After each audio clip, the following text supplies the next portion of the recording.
Hey, bienvenue sur ma chaîne YouTube. Oui, vous avez bien entendu. Ça fait un petit moment que je fais des vidéos sur Insta, ça fait à peu près maintenant, je dirais 4-5 ans.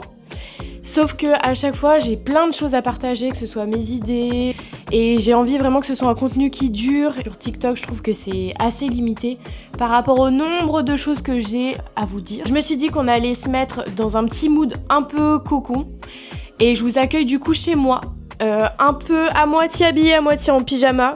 Donc totalement à l'aise pour pouvoir parler d'absolument tous les sujets. Je voudrais vraiment que cette chaîne puisse permettre d'avoir des débats en fait, tout simplement, et de parler de choses quotidiennes auxquelles on a affaire tous les jours. Tout le monde se retrouve dans n'importe quel type de profil et qu'on puisse vraiment parler de toutes les problématiques, mais aussi de toutes les solutions ou de choses bien plus futiles de la vie de tous les jours. Voilà, donc j'espère que vous trouverez votre place. En tout cas, tout le monde est le bien et la bienvenue sur cette chaîne. Et ça vous permettra de aussi me découvrir un peu plus, simplement juste par les cours collectifs ou bien par les réseaux, tout simplement pour les personnes qui me connaissent pas dans la vraie vie. Voilà, donc aujourd'hui, on va faire un chit-chat crêpe. C'est un contenu que je consommais quand je regardais les vidéos de Cindy Off. Il s'avère que je kiffais trop. Simplement discuter, et ça, je kiffais trop le concept en fait. Bah on va faire ça ensemble quoi. Let's go. Du coup, j'ai tout sorti presque pour pouvoir faire les crêpes. Donc je prends du lait d'amande. Je suis pas une grande cuisinière, hein. C'est pour ça qu'on fait juste des crêpes. Du beurre, des œufs et de la farine. J'avoue que j'ai pas du tout préparé la vidéo parce que je voulais simplement que ce soit assez spontané. Et justement, le but, c'est vraiment que ce soit authentique, qu'on puisse parler de vraiment de tout. Donc n'hésitez pas à me dire si jamais vous avez des sujets que vous souhaiteriez que j'aborde sur cette chaîne. Ça peut vraiment être toutes les problématiques. Je vais aussi vous raconter un petit peu ma vie. J'espère que vous allez kiffer en tout cas. Surtout que c'est le début d'une grande aventure. J'avoue que j'avais déjà commencé à lancer des podcasts en fait sur Spotify. J'avais acheté un micro exprès, tout ça. Comme à l'époque quand on était au collège Audacity. Est-ce qu'on peut faire une pause s'il vous plaît? Et ceux qui ont déjà utilisé Audacity au collège, manifestez-vous s'il vous plaît. Parce que je me sens... Oula, je me sentirais un peu moins seule quoi. Je pensais pas qu'en fait faire un podcast c'était si compliqué que ça. Ça force aussi à parler correctement français, à faire des phrases qui sont constructives, à essayer de bien réfléchir aux phrases, aux mots qu'on va employer. Et ça, c'est un vrai exercice. D'ailleurs, j'ai vu un TikTok d'une meuf qui disait que on avait totalement oublié de bien parler et qu'on mettait tout le temps des mots compensateurs, un peu transitoires, quoi, pour dire donc, en fait, genre... Il y en a plein. Et c'est un truc de fou, comment on a tous des tics de langage maintenant, genre notre génération, je viens de dire genre. Et j'avoue que moi, franchement, je respecte les gens qui arrivent à parler sans mettre de mots comme ça un peu transitoires, quoi. Ça faisait un petit moment que je faisais des vidéos, sauf que j'arrivais pas à trouver un média, même si je consommais beaucoup de YouTube, mais j'arrivais pas à trouver un média... une plateforme plutôt qui me convienne. Donc j'ai essayé de faire des podcasts, j'ai fait des TikTok, mais c'était plus fitness. Sur mon Insta, j'ai fait autant du dev perso que des vidéos fitness, que des vidéos un peu drôles de mon quotidien et tout. Je me suis jamais trop posé la question de savoir si je voulais me lancer sur YouTube ou pas. Et en vrai, je pense qu'à un moment donné, il faut arrêter de réfléchir. Je sais pas si vous voyez ce que je veux dire, je pense que oui. Mais franchement, si vous avez un projet, allez-y, foncez. Peut-être me présenter parce qu'en fait là je fais comme si tout le monde me connaissait alors que pas du tout ma grande. Du coup je m'appelle Livia, j'ai 25 ans et je suis coach sportive à mon compte depuis 5 ans et j'ai vécu uniquement de mon auto-entreprise durant ces 4 dernières années. J'ai eu pas mal aussi de péripéties dans ma vie, ce qui fait que je me suis intéressée très rapidement au développement personnel. Ça m'a vraiment aidé à comprendre certaines personnalités auxquelles j'ai dû faire face. Ça m'a aussi aidé dans la compréhension de mes réactions face à ces personnalités, face à certaines situations. Et en fait, j'ai compris que c'était comme ça qu'on grandissait, que c'était comme ça qu'on allait évoluer et que peu importe la situation dans laquelle tu te trouves actuellement, il y a forcément une issue positive et il y a forcément du bon derrière le négatif. Mais tout le temps, je vous jure que c'est tout le temps. Je vais faire fondre le beurre. Tac. Je savais pas si j'allais réussir quand même à faire la cuisine et en même temps parler. J'avoue que c'est un petit peu compliqué. Essayez de pas perdre le fil sur ce que je suis en train de dire et à la fois de cuisiner. Je vous invite vraiment à faire, c'est un putain d'exercice. En fait, j'aimerais bien que tous les mercredis soirs ou les dimanches soirs, cette vidéo sorte. Voilà, dites-moi ce que vous en pensez. Je suis partie en week-end.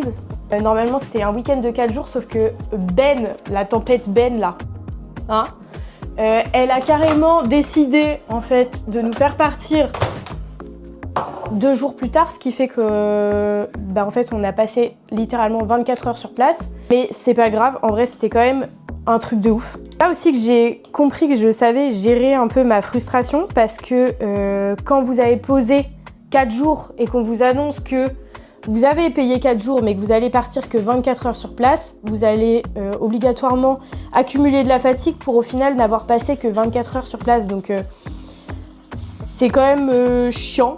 Mais à la fois, je me suis dit ok, en fait à quoi ça sert que je m'énerve ou que je ressasse le truc. Vous voyez un peu? Je vois beaucoup de personnes qui ont pris le pli de se plaindre assez facilement et de dépenser leur énergie en fait d'une façon où... est-ce que vraiment ça vaut le coup quoi? Venez, on s'en fout. Enfin, je sais pas, en fait ça va pas faire en sorte que vous allez prendre votre vol plus tôt ou... Mais franchement, c'était une bête d'expérience. Je suis partie à Sanary-sur-Mer. J'ai sorti un petit réel pour vous montrer un peu la ville et surtout pour me faire la main parce que j'ai acheté une Osmo Pocket. C'est une petite caméra, c'est celle avec laquelle je filme et regardez quand je vais à droite ou à gauche, ça me suit. Le micro, franchement, il est trop mignon. J'ai acheté des petites coques roses. Hop, je vais vous montrer, j'ai la pochette juste là. En silicone pour un peu la pimper. Donc là, la base aussi de la caméra est en silicone. Ça aussi. Mais ça, c'est la batterie qui se branche aussi à la caméra.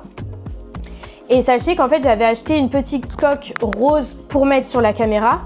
Sauf que, arrivé à l'aéroport, donc je commence à vlogger et tout.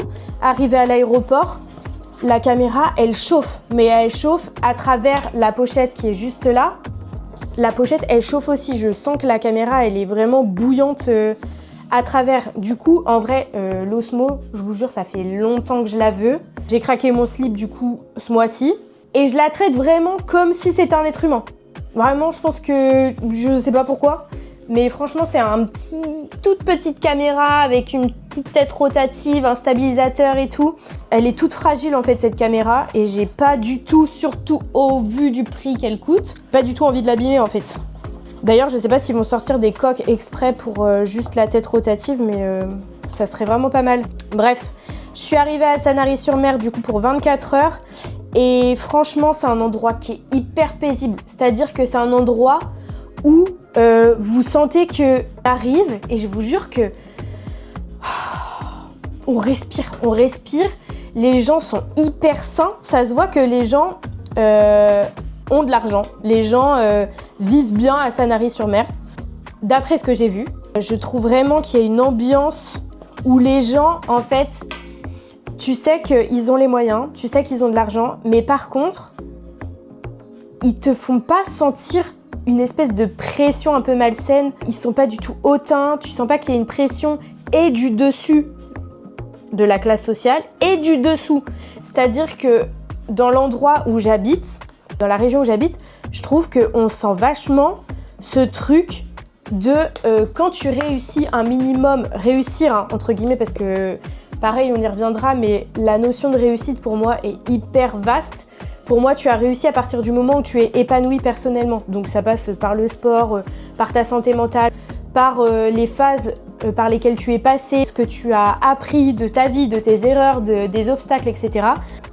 En tout cas, dans la société, la réussite, dès que tu l'atteins un minimum ou que tu as, on va dire, les critères sociétaux de base où tu dois avoir un CDI, ou alors t'es à ton compte, ou alors t'es propriétaire, etc. T'es en couple, t'es marié, t'as une maison, enfin je sais pas. Voilà, juste ça.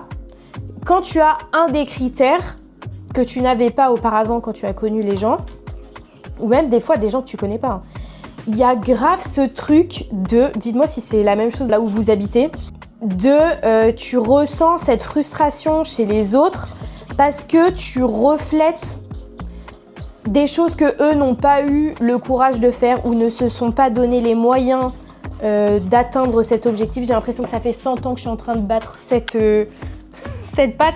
Mais est-ce que vous voyez les grumeaux qu'il y a à l'intérieur? Mais je vais y arriver, hein, je vais y arriver. Et oui, et j'ai pas de fouet non plus. Mais elles seront très bonnes ces crêpes, vous inquiétez pas.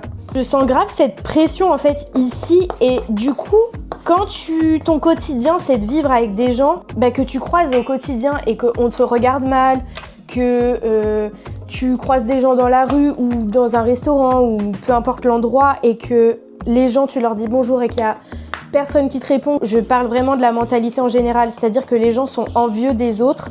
Parce que quand vous allez réussir un minimum, cette sensation que les autres vous envient, alors qu'en fait, purée, dans le sud, je vous assure qu'on a eu une discussion avec un restaurateur qui était vraiment hyper sympa et qui nous disait qu'il avait acheté une Rolex et qu'il avait aussi acheté une Rolex à sa femme et que lui-même n'osait pas porter cette montre parce que dans le resto, à chaque fois, les gens disaient « Ah ouais, sa vie et tout, lui, il n'a pas besoin de plus de chiffres que ça, franchement il est déjà bien, regarde à son poignet il a une Rolex et tout, alors que au lieu de se dire simplement putain le mec il a tellement réussi, il s'est tellement donné les moyens et il a tellement épargné pour se faire ce plaisir, compte très certainement pour lui parce que ça coûte quand même cher, au lieu d'avoir cette réflexion là et de se dire qu'est-ce qui a fait que dans sa tête il ait réussi à avoir autant d'ambition, à tenir ses engagements. Il a très certainement eu des périodes qui étaient compliquées comme tout le monde, mais qu'il a su quand même se battre pour son business. Aujourd'hui, il peut carrément offrir une Rolex à sa femme et lui-même en avoir une. Au lieu d'avoir cette admiration-là, j'ai l'impression que ça va plus être du ressort de la frustration, quoi. Voilà, quoi. Je pense que vous avez compris, je vais pas épiloguer dessus, mais dites-moi ce que vous en pensez, si c'est la même chose chez vous, si vous avez remarqué aussi que ça pouvait être pareil. Voilà, donc faites attention à vous, ça fait partie du self-care en fait, tout simplement. On va passer de l'autre côté. Écoutez, je trouve qu'on est plutôt pas mal, je sais pas si vous allez bien voir. En termes de grumeaux, franchement, je trouve que j'ai géré. J'espère que vous dites la même chose de l'autre côté. Et je sais. Ajoutez du rhum. Et sachez que cette bouteille-là, vous allez l'acheter en magasin. Vous vous sentez obligé de vous justifier que vous achetez une fiole comme ça. Mais quand tu passes juste avec une petite fiole comme ça, on est d'accord quand même que ça fait un peu poche, quoi. En vrai, je veux pas m'avancer, mais je pense quand même que mes crêpes, ça va être de la frappe. Dommage que vous puissiez pas goûter, quoi. J'ai vu à La Rochelle, il y a un événement Halloween avec un cours de Hills. Et moi, franchement, je fais de la danse, je fais du dancehall. Et cette année, j'ai réussi à me caler un soir dans la semaine où je peux prendre des cours pour moi. Cette année, je m'étais aussi inscrite pour faire des essais de Hills. Ça a l'air hyper bénéfique pour tout ce qui est féminité, confiance en soi. Et alors moi, c'est des domaines que j'adore. Sauf que, en fait, le Hills est tellement à la mode que les cours d'essai étaient remplis. Mais j'avais quand même réussi à avoir ma place en cours d'essai. Sauf que, avant même que le cours ait lieu, le cours d'essai, place d'inscription était pleine. Donc en fait, le cours d'essai ne servait absolument à rien. Donc je m'étais dit, c'était pas grave. Je sais qu'il y a des écoles qui font justement des stages ou des événements de Hills.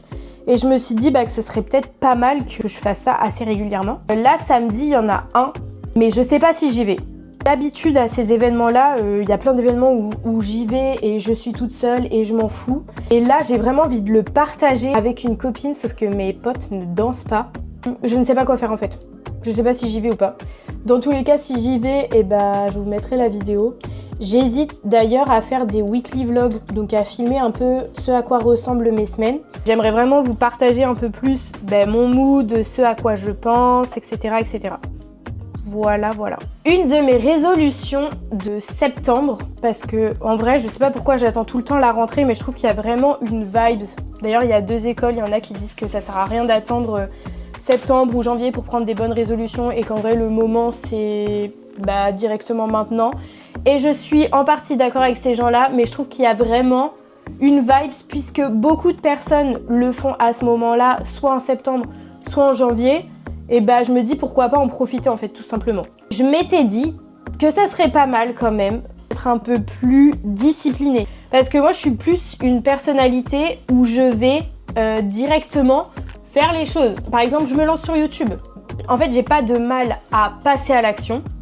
Par contre, j'ai du mal à être régulière. À chaque fois, je vais me fixer un gros objectif d'un seul coup.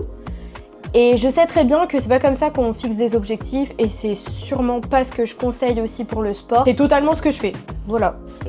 Dès qu'il ne s'agit pas du sport, en dehors de ça, si je vais vouloir quelque chose ou faire quelque chose, je vais me fixer un gros objectif d'un coup. Et voilà. Par exemple, la course à pied. En vrai, je dis pas dans le sport, mais pas dans la muscu. Mais très bon. Mais par exemple, la course à pied. Je me suis dit, j'y vais. J'ai pas eu de mal à passer à l'action. Par contre, au bout de 2 mois de reprise de course à pied, j'ai couru 10 km sur un tapis de salle. Sur un tapis de salle. 10 km, c'est long. C'est bien. J'ai du cardio et tout, hein. Mais pourquoi faire? Voilà. Donc là, je l'ai fait une fois. J'ai fait 10 km, je suis contente. Je n'ai pas cette régularité. Et je me dis, si à chaque fois, j'avais été au bout des choses, de tout ce que j'ai fait, par exemple les podcasts, que j'ai vite arrêté, les TikTok, pareil, ça a duré peut-être, un peu plus longtemps, ça a peut-être duré 3-4 mois. Et puis j'ai arrêté. Donc là, je m'engage. Alors attendez, on va faire un défi. Si j'arrive à retourner cette crêpe sans faire quoi que ce soit, sans la faire tomber par terre, sans la jeter au plafond, etc. En faisant un petit lancer comme ça, si j'arrive à la retourner, ça veut dire que je m'engage auprès de vous pour être régulière sur les vidéos YouTube. Est-ce que vous êtes prêts?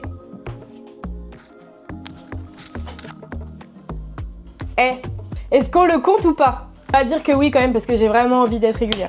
En fait, là, j'ai décidé de faire des crêpes, mais c'est plus des pancakes, on est d'accord? Pourquoi je fais ça? Je vais finir de faire mes petits pancakes et ensuite je vais vous laisser. J'espère que cette première vidéo vous aura plu.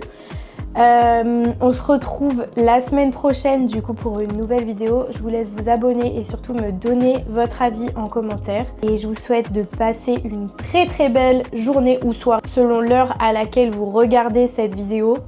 Et on se revoit très vite. Je vous fais plein de bisous. Ciao!